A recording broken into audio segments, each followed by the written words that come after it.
bro. I'm back in the building, back in the country, back in the motherland. Not really, but, you know, basically English now.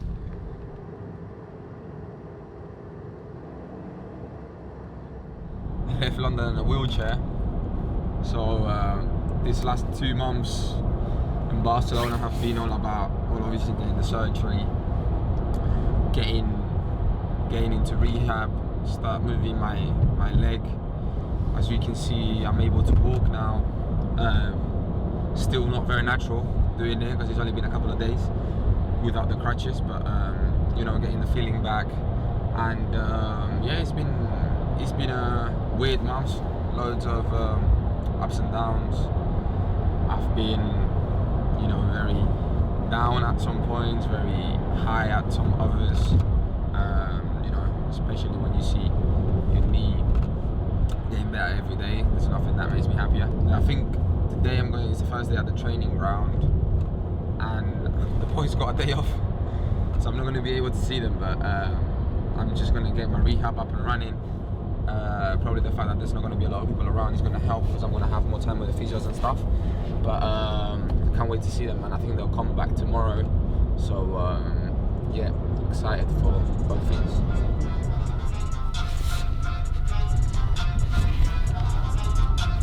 Home.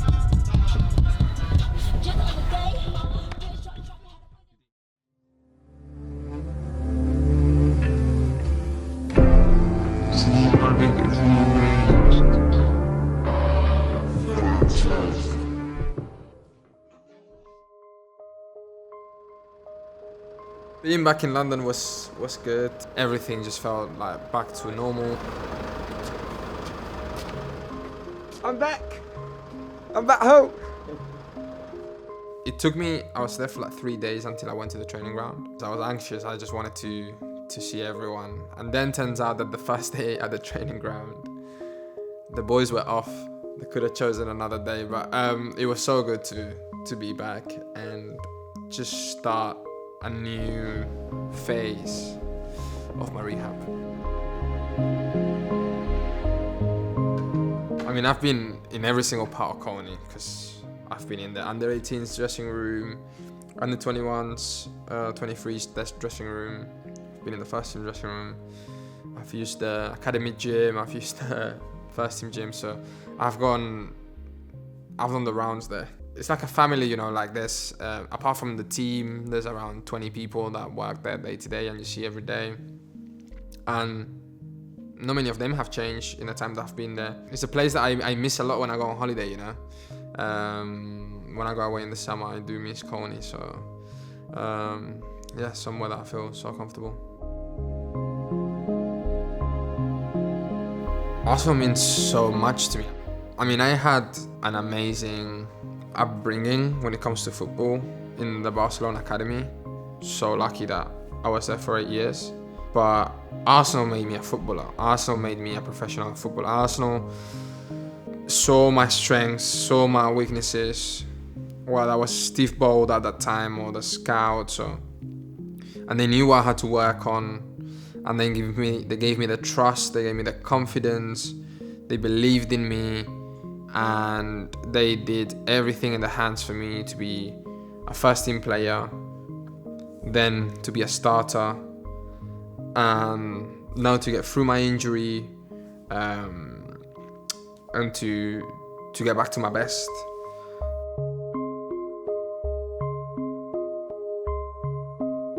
We started at similar timeframes.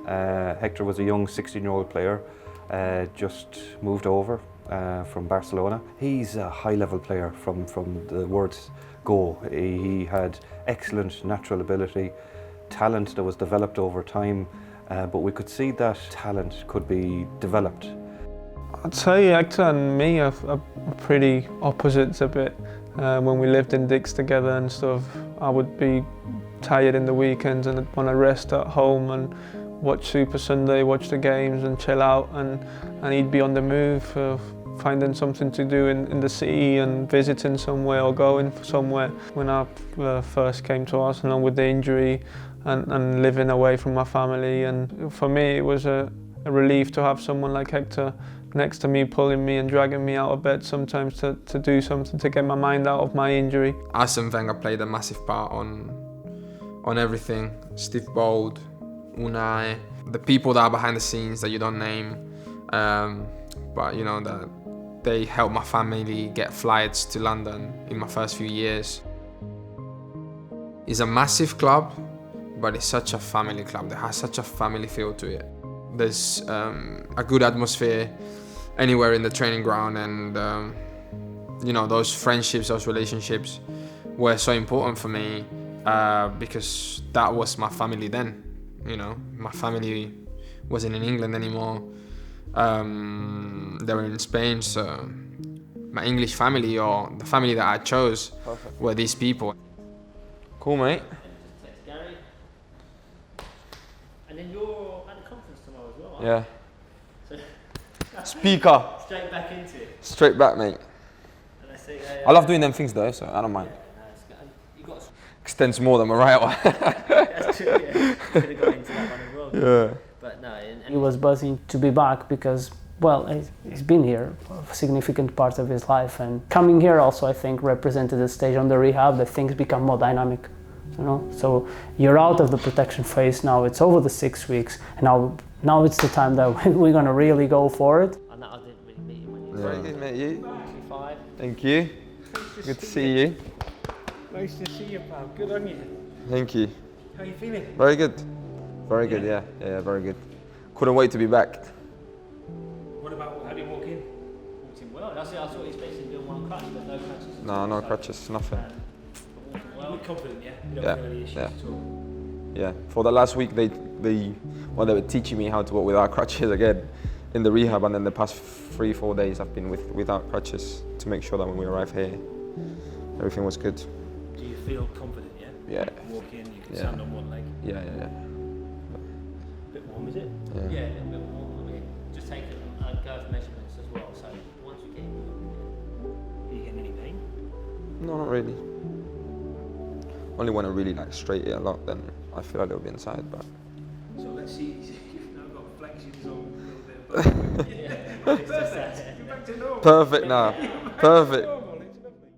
When Hector came back from Barcelona, I think it coincided with about 7 weeks post-surgery. So, I mean, the first thing is we hadn't seen him physically. So certainly we had staff travel over to Spain and see him infrequently across that 7 weeks. But for a lot of us, we actually hadn't physically seen him.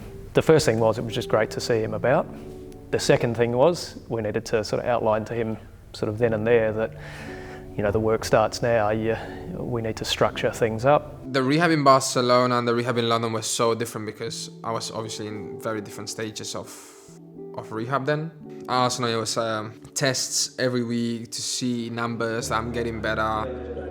Yeah, it was all more movement. It wasn't just about my left leg anymore. It was all about the whole body. When I came back to London, after not being done any gym or running or anything for 2 months, my body was such a mess.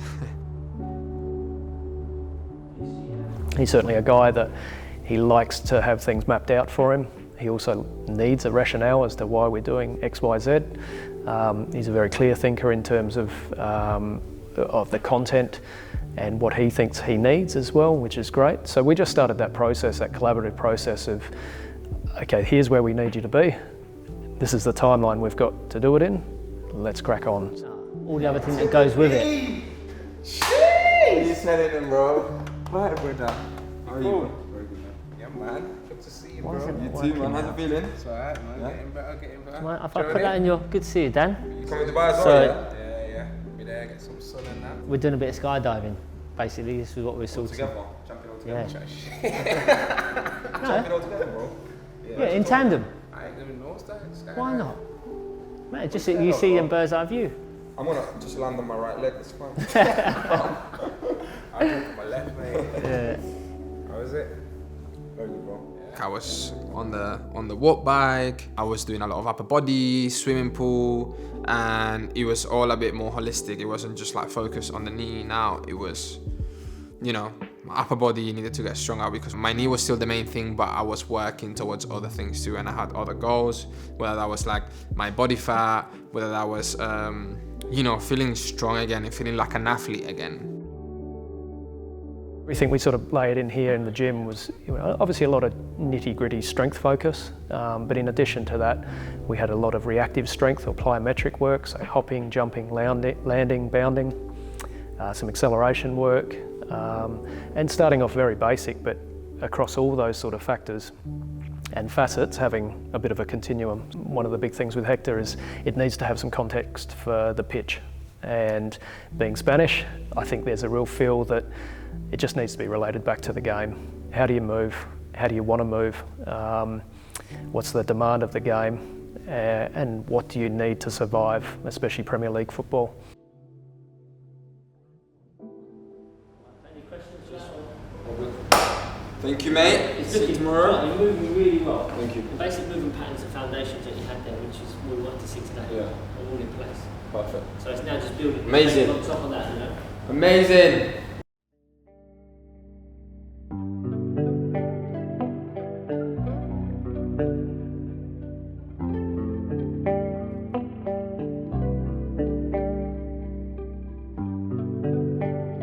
This is my first day at the training ground yesterday.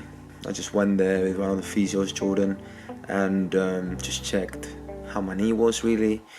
Did some movements, some measurements, some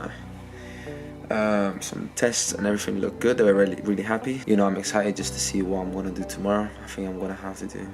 I think tomorrow I'm doing gym session, as in upper body, which I haven't done in a long time, probably 2-3 months. So see how that goes, man. I hope they have mercy. Oh yeah, I'll see you, family, tomorrow. The first 2 months were slow and hard. Sometimes day to day, as I said, it felt like it was going backwards, but then, when you start on the Monday and you thought back to the Monday before, what were you doing? There was always big progress. I saw myself so far from physically, and that really played with my head. Once in London and I was in the training ground and stuff, I was a little bit in the swing of things now. I think London life took my mind off rehab way too much because, when you're a pro athlete, you have certain things that you can and you can't do. And at that time I wasn't competing. So, I spent too much time with my friends, going out, sometimes drinking.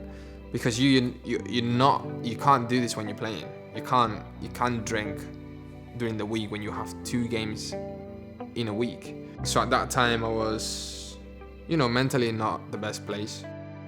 London has the good and the bad, and depends on how you look at it. There's always something to do. There's always a new restaurant to go, there's always a new club you can go to, there's always a party somewhere, there's always friends somewhere. At the time when I wasn't competing, I wasn't me because I didn't have football, I didn't have, my life.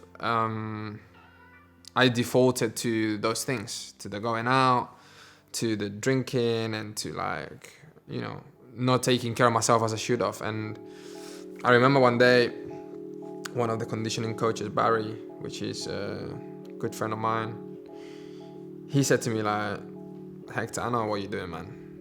I know you tell me you go for a drink, and you only have 1 beer or whatever.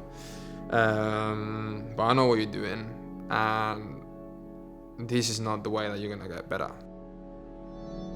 I felt like I needed someone like him to tell me, because I was like, you feel like, oh, no, it's fine. I just gotta do a little bit of rehab tomorrow. I just gotta do this, I just gotta do that. I ain't gotta train. I ain't got to prove my coach that I'm ready for the game.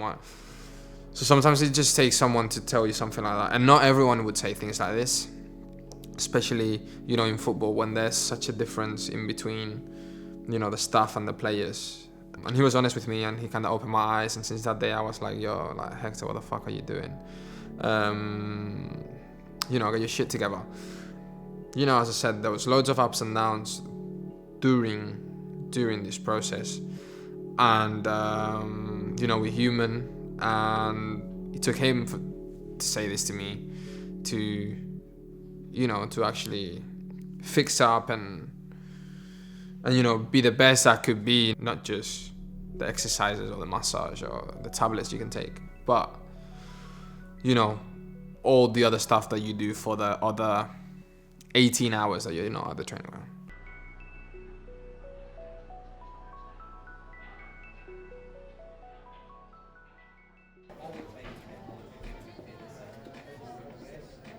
Arsenal always hold a CMS conference. Gary asked me to speak on it. You know, he told me like, are you happy to talk about your injury?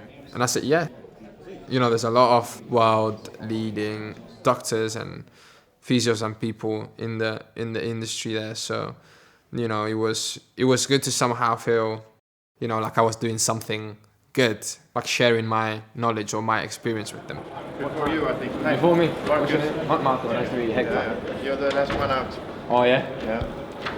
I'm a bit nervous, man. I've never spoken in front of so many people. No. I've played football, but never spoken, so No. I don't know. Your man is good. It'll be alright. Yeah. Do you speak a lot? Like, do you do loads of talks? Yeah, a few years. Yeah. A few times a year. Okay. In English. What do you do? I'm a researcher for the UEFA. Okay. For the injury studies. Okay, cool. I collected data. Oh yeah. On your knee. What did you think of it? No, nothing.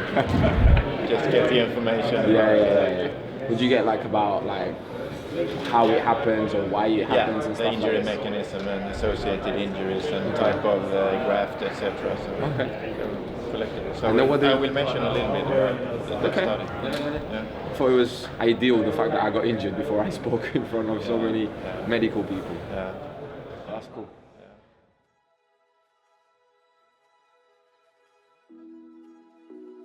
I kind of miss that, man, because before, you know, I spoke at Oxford Union, I've done talks before, and I hadn't done that in a while. Somehow, everything just felt like back to normal. This is the 9th year of our conference, and the point of our conference has been to bring the very best people from all over the world, not to look for magic answers, but to generate discussion. I'd like to start off by introducing one of our players. Hector Bellerin has been here, this is my 10th year at the club, and he's been here at the club for as long as I can remember. Started off as a young fella at Barcelona, worked through the Barcelona Academy, very close to where he was brought up, but he moved over to Arsenal in 2011. Within 3 years, he'd worked his way into the first team, and in his first year in 2014, he played 30 times for the first team, a year in which Arsene Wenger described him as somebody very, very special. And actually, as you'll see now when we have a chat with him, he's very different to your usual athlete. There are many, many aspects to his game, to his profession, but also to his lifestyle. In that period, since 2014, he's become one of the most influential members and one of the leaders in our dressing room. And he's certainly an outstanding, special person to listen to. Unfortunately, even before we'd arranged this, Hector had never suffered a serious injury. But unfortunately, 7-8 weeks ago, Hector ruptured his cruciate ligament. So he's now 6 weeks post-op. He's been through one of the most traumatic events of an elite specialist athlete, so it's even more appropriate that he's going to give us a talk here today. But ladies and gentlemen, Hector Bellerin.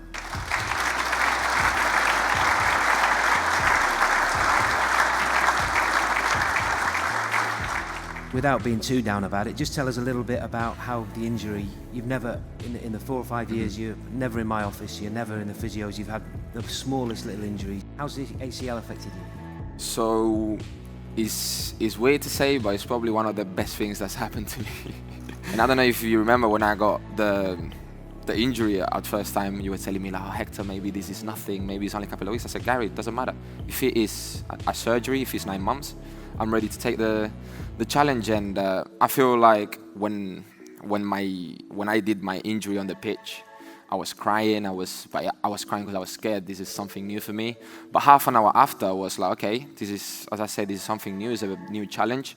Let's just look at it with a positive mind. There's going to be, you know, other things that I'm going to be able to do in this time. It's been a tough process, but it's been something that's taught me a lot about myself and you know, made me stronger for sure. Out of time there, Hector, but happy birthday. Thank you very much. Thank you very much. Thank you. Thank you, guys. Cheers. Thank